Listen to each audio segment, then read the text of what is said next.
Hello, good morning everyone. So, today we will start our new topic that name is Life of Earth. तर आजचा आपला जो topic आहे विद्यार्थी मित्रांनो, तर तो काय आहे?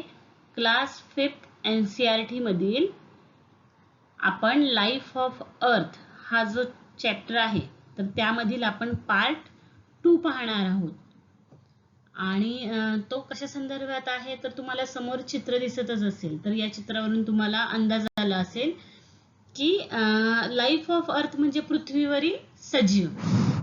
तर पृथ्वीवर सजीव या अर्थाने फक्त ह्युमन किंवा माणूस ही एकच व्यक्ती आहे का किंवा ही एकच सजीव सृष्टी आहे का, तर नाही. याचं उत्तर नाही असं असेल. तर पृथ्वीवर आपण जगत असताना खूप सारे असे ॲनिमल्स आहेत, खूप वनस्पती आहेत, खूप वेगवेगळ्या प्रांतात प्रदेशात रिजन मध्ये राहणारे जे आपले ॲम्फिबिनियस आहेत, वॉटर ॲनिमल्स आहेत. तर ॲनिमल्सचे पण खूप वेगवेगळे प्रकार असतात की काही जे असतात ते फक्त हिमालयामध्ये राहतात की जसं पोलर बिअर म्हणू शकतो, पेंग्विन म्हणू शकतो. काही जे आहे ते फक्त हिट प्रदेशामध्ये राहू शकतात जसं की उंट आहे.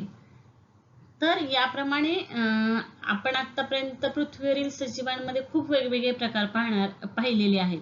पण आजचा आपला जो टॉपिक आहे ना, तर आपला आजचा जो टॉपिक आहे त्यामध्ये आपण the animal world on the earth म्हणजे पृथ्वीवर आपल्या प्राण्यांचं काय महत्व आहे किंवा काय स्थान आहे आणि ते आपल्याला किती गरजेचे आहेत प्रत्येक गोष्टीसाठी, तर या सगळ्यांचा आपण काय करणार आहोत या आजच्या टॉपिक मध्ये अभ्यास करणार आहोत. तो व्हिडिओ शेवटपर्यंत नक्की पहा.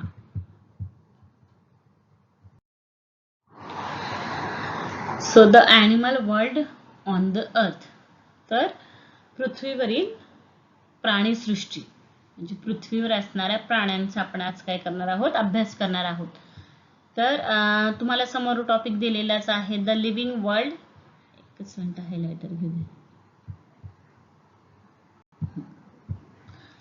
The living world on the earth consists of plants and animals.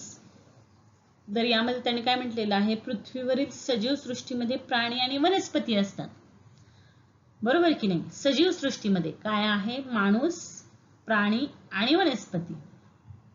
Here we shall take into account animal world. तर आज आपण या टॉपिक मध्ये प्राणी सजीव सृष्टीचा विचार करणार आहोत. The following are some of main characteristic of animal. तर यामध्ये प्राण्यांची काही, प्रत्येक प्राण्यानुसार प्रत्येक प्राण्याची वेगवेगळी अशी वैशिष्ट्ये आहेत. तर त्यातील काय वैशिष्ट्ये आहेत तर तुम्हाला समोर 3 वैशिष्ट्ये दिलेली आहेत, मुख्य 3 वैशिष्ट्ये. तर त्यामध्ये त्यांनी काय सांगितलेलं आहे, ॲनिमल्स ब्रीथ म्हणजे प्राणी जे आहेत ते काय करू शकतात, ह्युमन प्रमाणे तेही श्वास घेऊ शकतात. त्यानंतर नेक्स्ट पॉइंट काय आहे, animal move in order to get food or for other purposes. तर प्राणी जे आहेत ते अन्न मिळवण्यासाठी किंवा इतर कारणांसाठी काय करत असतात, हालचाली करत असतात. म्हणजे त्यांना जेव्हा भूक लागते तेव्हा ते काय करत असतात, एका ठिकाणावरून दुसऱ्या ठिकाणी जाऊन त्यांच्या अन्नाची व्यवस्था ते स्वतः करत असतात किंवा त्यांचं काही अदर पर्पज असेल तर त्या पर्पज साठी देखील ते काय करू शकतात, एका जागेवरून दुसऱ्या जागेवर जाऊ शकतात, हालचाल करू शकतात. आणि त्यानंतरचा पुढचा जो पॉइंट आहे तो काय आहे, animal of some species lay eggs and their young ones are born out of eggs. तर सजीव सृष्टीमध्ये बरेचसे अशी प्राणी आहेत ते अंडी घालतात आणि अंडी घालून अंड्यांवर बसवून ती अंडी उबवून त्यांच्या पिल्लांना जन्म देतात.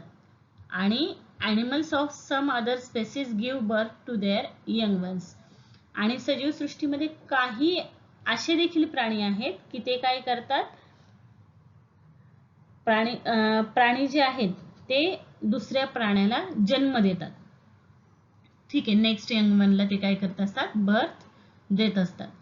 तर याप्रमाणे यामध्ये आपल्याला या टॉपिक मध्ये त्यांनी काय सांगितलेलं आहे, ॲनिमल्सची वैशिष्ट्ये सांगितलेली आहेत की ॲनिमल देखील आपल्याप्रमाणे श्वास घेऊ शकतो, अन्नाच्या शोधामध्ये तो इतर ठिकाणी हालचाल करू शकतो आणि वेगवेगळ्या पद्धतीने काय करू शकतात, 2 पद्धतीने ते बाळांना जन्म देतात. ज्याप्रमाणे आपल्या ह्युमन्समध्ये आपण बर्थ करतो म्हणजे जन्म देऊन मूल जन्माला घालतो, त्याप्रमाणे एक मेथड असते आणि सेकंड मेथड काय असते तर बऱ्याचदा जी अंडी असतात तर त्या अंड्यांवर ते बसून त्या अंड्यांना ऊब देऊन त्याद्वारे ते काय करत असतात, त्यांच्या जे यंग वन्स आहेत, जी पिल्लं आहेत त्यांना जन्म देत असतात. तर वेगवेगळ्या प्राण्यांची वेगवेगळी काय आहेत अशी वैशिष्ट्ये आहेत. तर तुमच्या समोर मी खूप सुंदर सुंदर ही चित्र दाखवलेली आहे. तर यावरून तुम्हाला हा टॉपिक जो आहे तो व्यवस्थित कळाला असेल. आणि याचप्रमाणे जर आपण बघायला गेलो तर ॲनिमल्सचे बरेच सारे प्रकारही असतात.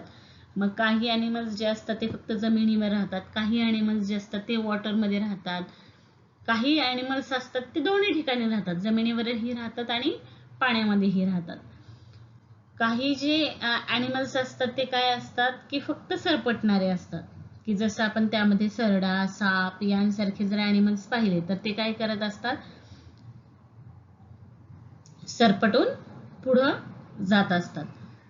म्हणजे याप्रमाणे जर आपण पाहिलं तर प्राण्यांमध्ये सुद्धा खूप काय आहेत, वेगवेगळे प्रकार आहेत, वेगवेगळ्या प्रजाती आहेत आणि खूप साऱ्या प्रजाती ज्या आहेत त्या एखाद्या एन्व्हायरमेंट मध्येच टिकू शकतात किंवा त्या जगू शकतात.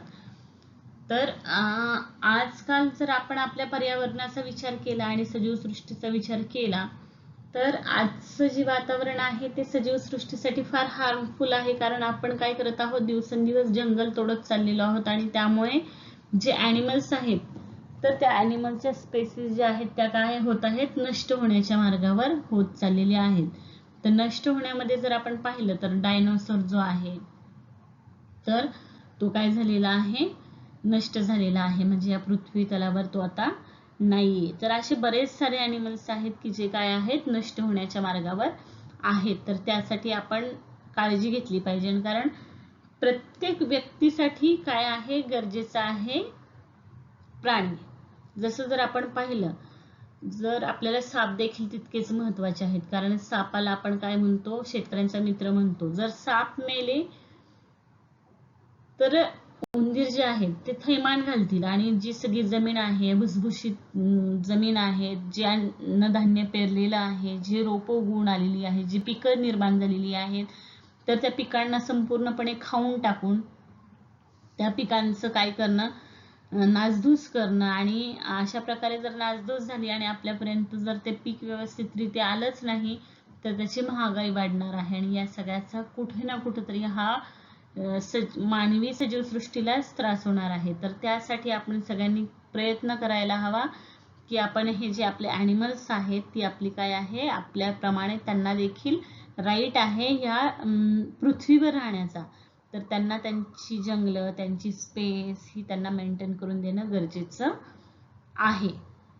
तर याप्रमाणे आपण जो हा animal world on the earth म्हणजे पृथ्वी तलावरील प्राणी हा आपला एकदम छोटासा टॉपिक होता, तो आपला झालेला आहे. आणि तुम्हाला व्हिडिओ जर आवडला असेल तर व्हिडिओला लाईक, शेअर, सबस्क्राईब नक्की करा आणि तुमच्यासारख्याच आणखीन जे लहान लहान विद्यार्थी आहेत तर त्यांच्यापर्यंत हा व्हिडिओ नक्की शेअर करा. थँक्यू.